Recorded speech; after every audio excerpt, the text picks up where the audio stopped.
Good evening. This is All India Radio. I am Nishit Kumar and with me is R.S. Raghu with the evening news.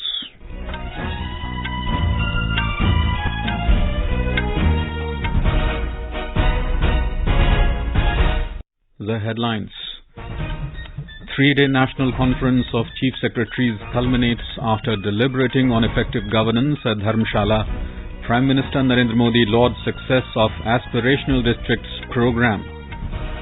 Prime Minister begins two-day visit to Gujarat to inaugurate and lay foundation stones of development projects worth 21,000 crore rupees. Main tunnel and 5 underpasses of Pragati Maidan Integrated Transit Corridor project to be dedicated to the nation by Prime Minister on the 19th of this month. He will also launch a historic torch relay for 44th Chess Olympiad at Indira Gandhi Stadium on that day. Union Railway Minister Ashwini Vaishnav appeals to the protesting youths of the country over Agnipath scheme not to indulge in violence and damage the railway property. Net direct tax collections rises by 45% to 3,40,000 crore rupees by mid-June for financial year 2022-23. 14th Brics Summit to be held in Beijing on the 23rd of June. Gujarat becomes the first state in the country to launch Balika Panchayat. And in cricket, match between India and South Africa underway in the 4th T20 International at Saurashtra Cricket Association Stadium in Rajkot. And now the news in detail. The 3-day National Conference of Chief Secretaries chaired by Prime Minister Narendra Modi concluded in Himachal Pradesh today. 200 people, including representation from the centre and all states and UTs, participated in the conclave. The first of its kind conference is being held as an exercise towards strengthening the partnership between the centre and the states to build a shared vision for Amrit Kal. Lauding the success of the Aspirational Districts program, the Prime Minister said the government should strive to make these the inspirational districts of India and extend the program to the block and city levels. The Prime Minister also suggested organizing competitions among young entrepreneurs, startups and youth across states for preparation of quality content in various media such as drama, animation, mono acting, etc. in regional languages. The best content creators would be awarded. Discussions were held on crop diversification and achieving self-sufficiency in oilseeds, pulses and other agri-commodities and implementation of National Education Policy, school education. There were sessions on Azadi Ka Amrit Mahotsav, Road to 2047 and the Aspirational Districts program. Several strategies for Atmanirbhar Krishi and for a digital mission in agriculture were also discussed. The need for greater centre-state coordination for driving India's infrastructure growth story through PM Gati Shakti was also highlighted. All states and union territories actively participated, flagged concerns, highlighted best practices and suggested possible solutions in every session. Prime Minister Narendra Modi will reach Ahmedabad this evening on a 2-day visit to Gujarat. Tomorrow he will inaugurate the redeveloped temple of Sri Kalika Mata at Pavagadh Hill. It is one of the oldest temples in the region and attracts pilgrims in large numbers. Mr. Modi will also inaugurate and lay the foundation stones of development projects worth 21,000 crore rupees. Mr. Modi will participate in Gujarat Gaurav Abhiyan program to be held at Vadodara. During his 2-day visit to Gujarat, the Prime Minister will dedicate and lay the foundation stone of various projects worth over 21,000 crore rupees. These include dedication of the railway projects to the nation of New Palanpur Madar section of dedicated freight corridor, gauge conversion of Ahmedabad-Bota section, and electrification of Palanpur Mitha section. He will also lay the foundation stone of redevelopment of Surat, Udna, Somnath and Sabarmati stations along with foundation stone of other initiatives in the railway sector. These projects will help lower logistic cost and boost industries and agriculture sector in the region. Mr. Modi will also lay the foundation stone of Gujarat Central University in Kundela village of Dabhoi Taluka near Vadodara. He will also launch Mukhya Mantri Matru Shakti Yojana, which will have an outlay of 800 crore rupees. Yogesh Pandya, Air News, Ahmedabad. Prime Minister Narendra Modi will dedicate to the nation the main tunnel and 5 underpasses of Pragati Maidan Integrated Transit Corridor project at 10:30 a.m. on the 19th of this month. He will also address the gathering on the occasion. The Integrated Transit Corridor project is an integral part of the Pragati Maidan redevelopment project. The project has been built at a cost of more than 920 crore rupees. It is aimed at providing hassle-free and smooth access to the new world-class exhibition and convention center being developed at Pragati Maidan. This project will ensure hassle-free vehicular movement, thereby saving time and money of commuters. It is part of the overarching vision of the central government to ensure ease of living for people through transforming urban infrastructure. The Skill India and the Ministry of Skill Development and Entrepreneurship (MSDE) will work collaboratively with various wings of the armed forces to train the students in the Agnipath scheme. The MSDE said Agnipath scheme will boost the creation of a young and skilled workforce for Indian armed forces. The Union Cabinet unveiled the Agnipath scheme, a transformative move to modernize the country's armed forces, create opportunities for the youth to serve the nation. The purpose is to create a large pool of skilled youth who can contribute to India's overall defense preparedness, as well with their skills and experience create opportunities for themselves and contribute to the growth of the economy. The MSD and Skill India said they are proud to be associated with the Agnipath scheme. All Agniveers will get Skill India certification while in service, which will enable them to pursue many diverse opportunities in entrepreneurship. All organizations of Skill India, Directorate General of Training, National Skill Development Corporation, various sector skills councils, entrepreneurship institutes, NIESBUD and IIE, as well as skills regulator NCVET, will be connected with this exercise to ensure that Agniveers get the required skill certifications related to their job roles while in service. Our correspondent reports any training for trainers of armed forces and training assessors, preferably from the forces for assessing and certifying all these aspects, are being worked out. Karnataka Chief Minister Basavaraj Bommai has welcomed the central government's decision to increase the age limit to 23 years for the Agnipath scheme. In his tweet today, the Chief Minister said the decision shows that the Modi government is sensitive to the needs of the people. He felt that the increase in the age limit for recruitment into defense forces under Agnipath will benefit those who could not take part in the recruitment process in the armed forces due to the pandemic. This decision, he added, will benefit a large number of youth who will march gloriously on the path of service to the motherland and carve a bright future for themselves. The Chief Minister thanked the Prime Minister on behalf of the youth of the country. Sikkim Chief Minister P.S. Tamang has expressed gratitude to Prime Minister Narendra Modi and Raksha Mantri Rajnath Singh for the Agnipath employment scheme for the defense forces. In a social media post, Mr. Tamang said the scheme will address the shortage of manpower in armed forces in the last 2 years and open avenues for our youths. He said the Sikkim government will provide direct recruitment to Agniveers from the state in various police services after completion of their 4-year term. In Uttar Pradesh, 34 trains got cancelled, 2 short terminated and 19 trains got stationed at different stations in the state by Northeastern Railways. This follows agitation against provisions of Agnipath scheme. In Telangana, about 71 trains, including MMTS trains, have been cancelled and several other trains were diverted. The South Central Railway has deployed additional forces at railway stations across the state. This follows demonstrations and protests in the state against provisions of Agnipath scheme. Union Railways Minister Ashwini Vaishnav has appealed to the youth of the country who are protesting over Agnipath scheme not to indulge in violent protests and not damage the property of the railways. He said railways are the property of the country and in the national service. Mr. Vaishnav said that the union government is considering their points with sensitivity. Railway आपकी संपत्ति है, railway राष्ट्र की संपत्ति है, इसको किसी भी तरह का नुकसान न पहुंचाए। आपकी बात सरकार संवेदनशीलता के साथ सुन रही है और किसी भी मुद्दे पे डिस्कशन करना उचित रहता है। इस तरह से रेलवे की संपत्ति को कोई नुकसान न पहुंचाए, ऐसा मेरा सबसे निवेदन है। The News Services Division of All India Radio will bring a special program, Agni Veeron Se Naya Josh, to highlight the key aspects of the scheme as well as reactions from the people aspiring to join the forces. This special program can be heard tonight on FM Gold channel and additional frequencies from 9:30 p.m. onwards. This program will also be available on our website newsonair.gov.in and on our YouTube channel News on AIR Official.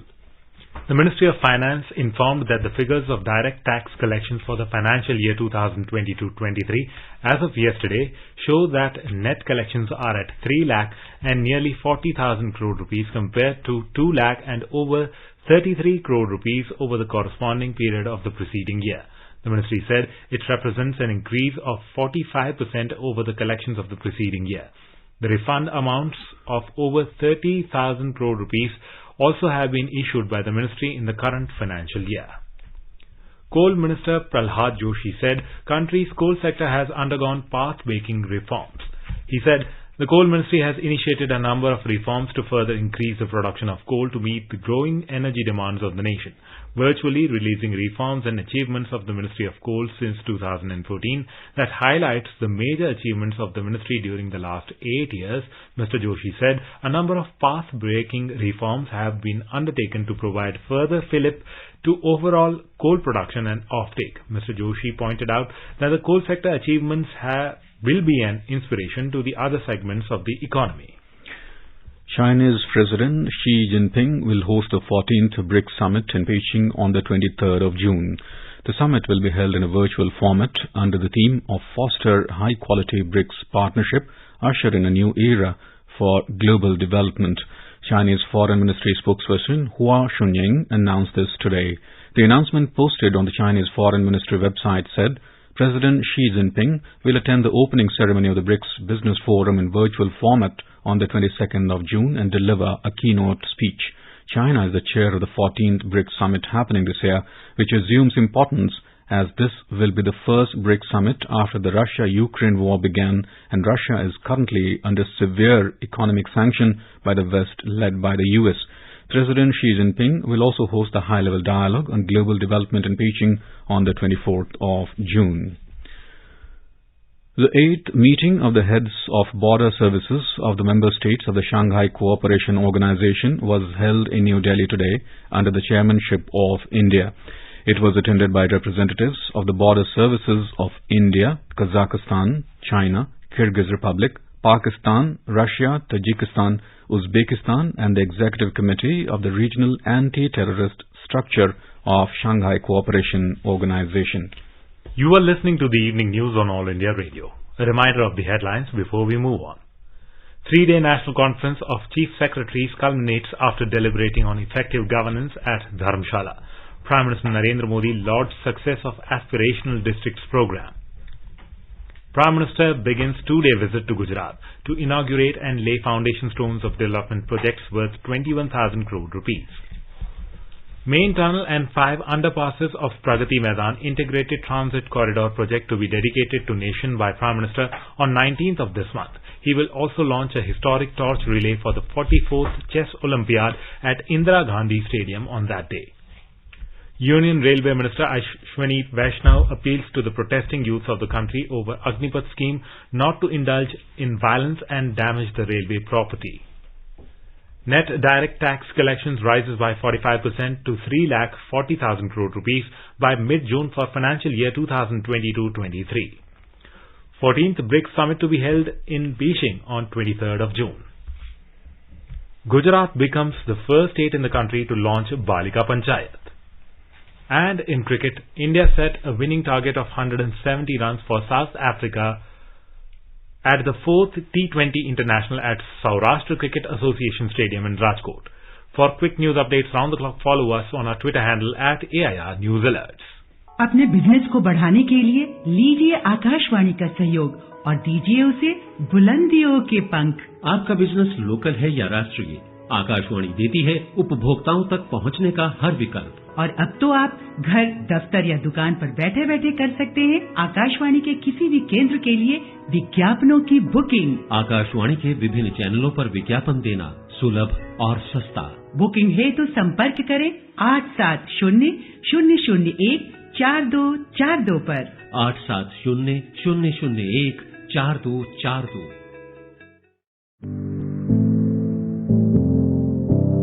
Competition की अगर आप कर रहे हैं तैयारी तो उनके लिए ऑल इंडिया रेडियो पर हम लाए हैं अभ्यास, एक ऐसा कार्यक्रम जिसमें आप पूछेंगे सवाल व्हाट्सएप नंबर 9289094044 पर। या फिर ईमेल करेंगे abhyas.airnews@gmail.com पर और हमारे विशेषज्ञ देंगे इसका जवाब। आपका अभ्यास हमारा प्रयास।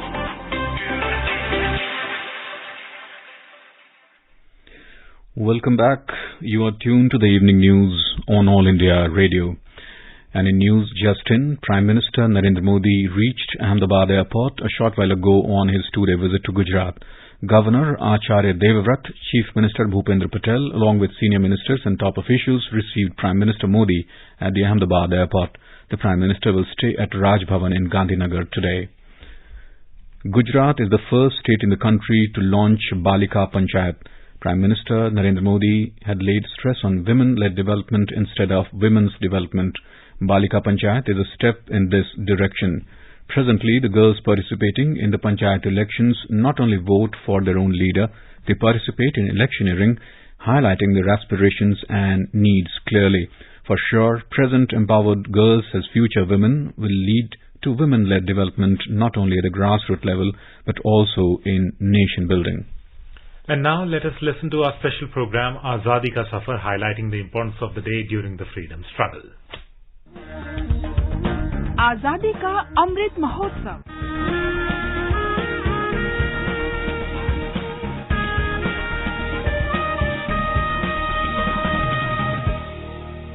Azadi Ka Safar with AIR News.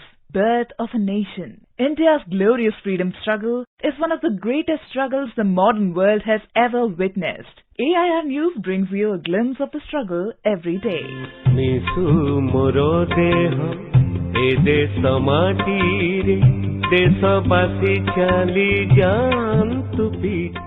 In today's episode, we remember Oriya social reformer Utkal Mani Gopabandhu Das, who died on the 17th of June 1928. Das's crusade against untouchability, advocacy of widow remarriage, campaign for literacy, particularly vocational training, and above all, a deep commitment and compassion for poor and destitutes have immortalized him. Mo bhai bhoni he utkala basi swarajya sadhane nahu udasi je dikhyare thare କରିଛ ବିଶ୍ୱାସ ନ ଛାଡ଼ତା ଥିବା ଯାଏଟି ନିଶ୍ୱାସ ସ୍ୱରାଜ୍ୟ ମାନବ ଜନ୍ମ ଅଧିକାର ଏହା ବିନେ ଦେଶ ହୁଏ ଖାର ଖାର ମିଶୁ ମୋର ଦେହ। Gopabandhu Das was born on 9th of October 1877 in Suwando village near Puri, Odisha. In 1909, he established Satyabadi High School in Sakhigopal, which was inspired by the Deccan Education Society. The school operated in the Gurukul tradition with an aim to impart a liberal education on a non-sectarian basis. Das became the first president of Utkal Pradesh Congress Committee in 1920, holding the post until 1928. He welcomed Gandhiji to the province in 1921. Das was arrested in 1922 when he received a 2-year prison sentence. Gopabandhu became All India Vice President of the Lok Sevak Mandal in April 1928. He became ill while attending a society meeting in Lahore and died on the 17th of June 1928. AIR News salutes the great Indian.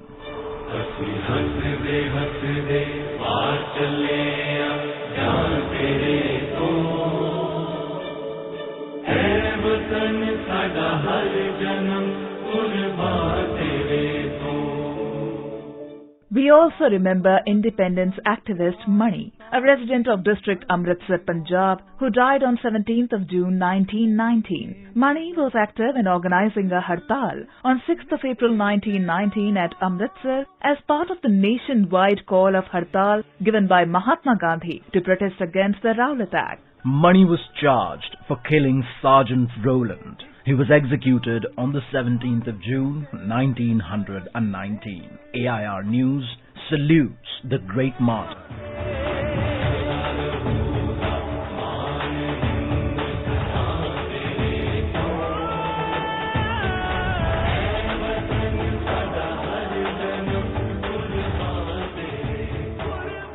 We remember freedom fighter Prabhavati Namdeo, a resident of Jabalpur, Madhya Pradesh. She took part in the civil disobedience movement in April 1932 and encouraged many other women to join it. She was arrested and imprisoned in the Jabalpur district jail and died in the prison due to tortures on 17th of June 1932. We salute the brave daughter of the country.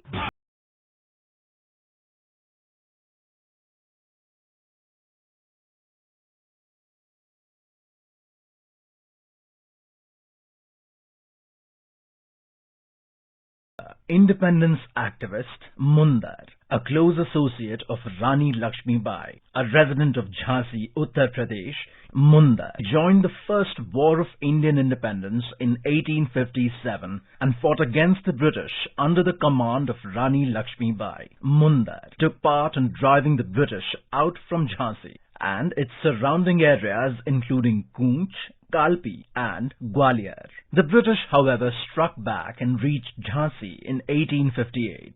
Mundar was killed while fighting against the British in Gwalior and later cremated on the 17th of June 1858 at Gwalior. AIR News salutes the great martyr.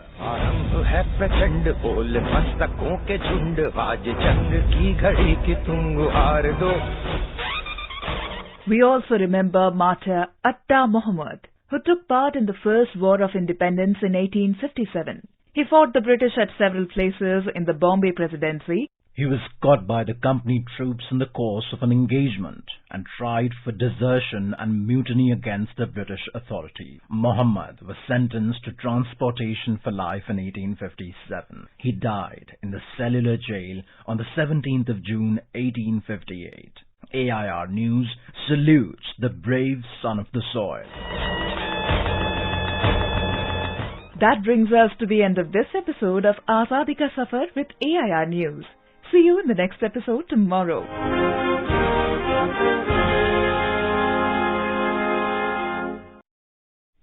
The tradition of cooking in earthenware is not new to India, but the age-old practice is slowly being overshadowed by technological advancements. Mansukh Bhai Prajapati from Wankaner in Gujarat, who has brought about a revolution with his endeavour to reconnect people with clay and soil. He developed clay cooling cabinet named Mitti Cool. The eco-friendly technology is based on the principle of evaporative cooling and can be used to store perishable foodstuff without electricity. Pakistan High Commission in New Delhi has issued 495 visas to Sikh pilgrims from India to attend the annual death anniversary of Maharaja Ranjit Singh, scheduled to be held in Pakistan from the 21st to the 30th of this month. During the visit, the pilgrims would inter alia go to Panja Sahib, Nankana Sahib and Kartarpur Sahib. They would enter Pakistan on the 21st of June and return to India on the 30th of June. Prime Minister Narendra Modi will launch the historic torch relay for the 44th Chess Olympiad on the 19th of June at 5 p.m. at Indira Gandhi Stadium in New Delhi. This year, for the very first time, the international chess body FIDE has instituted the Chess Olympiad torch that is part of Olympic tradition but was never done in the Chess Olympiad. India will be the first ever country to have the Chess Olympiad torch relay. Notably, taking the Indian roots of chess to greater heights, this tradition of torch relay for the Chess Olympiad will henceforth always begin in India and travel across all continents before reaching the host country. FIDE President Arkady Vorkovich will hand over the torch to Prime Minister, who in turn will hand it over to Grandmaster Vishwanathan Anand. This torch will then be taken to 75 cities in a span of 40 days before the final culmination at Mahabalipuram near Chennai. At every location, chess grandmasters of the state will receive the torch. The 44th Chess Olympiad will be held in Chennai from the 28th of July to the 10th of August this year. Prime Minister Narendra Modi will lead the International Day of Yoga celebrations from Mysuru Palace Ground on the 21st of this month. Informing this, Union Minister for Ayush Dr. Sarbananda Sonowal said the theme of this year's International Day of Yoga across the globe is Yoga for Humanities, as announced by the Prime Minister in his Mann Ki Baat address. Dr. Sonowal said the event will witness the participation of Karnataka Chief Minister Basavaraj Bommai. Nearly 15,000 yoga enthusiasts will perform yoga. A static and a digital exhibition have also been organized at the Dashera grounds that will appeal to beginners and experts alike and will give a holistic view of the rewarding world of yoga. The minister expressed hope that as many as 25 crore people will participate in International Day of Yoga 2022 celebrations across the world. The day is being observed in 192 countries, making it the biggest ever event for global well-being. Honorable Prime Minister of India, Shri Narendra Modi ji, who led the inception of the International Day of Yoga, which has become an iconic occasion across the world, will join 15,000 people on the Mysuru Palace ground. The theme for this year's International Day of Yoga celebration is Yoga for Humanity. In cricket, India has set a winning target of 170 runs against South Africa in the 4th T20 International of the ongoing 5-match series at the Saurashtra Cricket Association Stadium in Rajkot. Meghalaya Chief Minister Conrad K. Sangma today held a review meeting with the chairman of the 4 regional committees formed to monitor flood and landslide situation, along with the deputy commissioners, Meghalaya Police and other concerned departments over the flood situation the state is currently facing. In a message, the Chief Minister informed that despite continuous rain, relief and rescue operations are underway to provide help to citizens. He added that many roads, including national highways in the state, are damaged due to landslides, and all agencies including the State Disaster Response Force, National Disasters Response Force, PWD and police are repairing the roads. The Chief Minister also stated that the regional committees have been instructed to continuously monitor the situation and take appropriate actions. And now let us take a look at the weather forecast for tomorrow. The national capital Delhi is expected to have a generally cloudy sky with moderate rain. The minimum temperature will be around 26 degrees Celsius while the maximum will be 36 degrees. Mumbai will have generally cloudy sky with intermittent rain. The minimum temperature will be 25 degrees Celsius and the maximum will be around 33 degrees. Chennai will have thunderstorm with rain. The temperature will hover between 28 and 36 degrees Celsius. Kolkata will have generally cloudy sky with light rain. The minimum temperature will be around 29 degrees Celsius and the maximum will be around 33 degrees. Srinagar will have thunderstorm with rain. Jammu will have a partly cloudy sky with 1 or 2 spells of rain or thunder showers. Leh and Gilgit will have generally cloudy sky with possibility of rain or thunderstorm or dust storm. Muzaffarabad will have partly cloudy sky with 1 or 2 spells of rain or thunder showers. Visakhapatnam, Hyderabad, Bengaluru and Tiruvananthapuram will have generally cloudy sky with 1 or 2 spells of rain or thunder showers. In the northeast, Guwahati, Imphal, Shillong, Itanagar, Aizawl and Kohima will have generally cloudy sky with a few spells of rain or thunder showers, and Gangtok and Agartala are expected to have generally cloudy sky with moderate rain. And now before we close, a look at the headlines once again. 3-day National Conference of Chief Secretaries culminates after deliberating on effective governance at Dharamshala. Prime Minister Narendra Modi lauds success of Aspirational Districts program.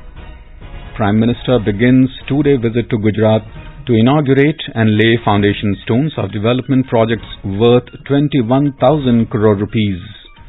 Main tunnel and 5 underpasses of Pragati Maidan Integrated Transit Corridor project to be dedicated to the nation by Prime Minister on the 19th of this month. He will also launch a historic torch relay for the 44th Chess Olympiad at Indira Gandhi Stadium on that day. Union Railway Minister Ashwini Vaishnaw appeals to the protesting youths of the country over Agnipath scheme not to indulge in violence and damage the railway property. Net direct tax collections rises by 45% to 3,40,000 crore rupees by mid-June for financial year 2022-23. 14th Brics Summit to be held in Beijing on the 23rd of June. Gujarat becomes the first state in the country to launch Balika Panchayat. And in cricket, India set a winning target of 170 runs for South Africa in the 4th T20 International at Saurashtra Cricket Association Stadium in Rajkot. And with that, we end the evening news. Good night.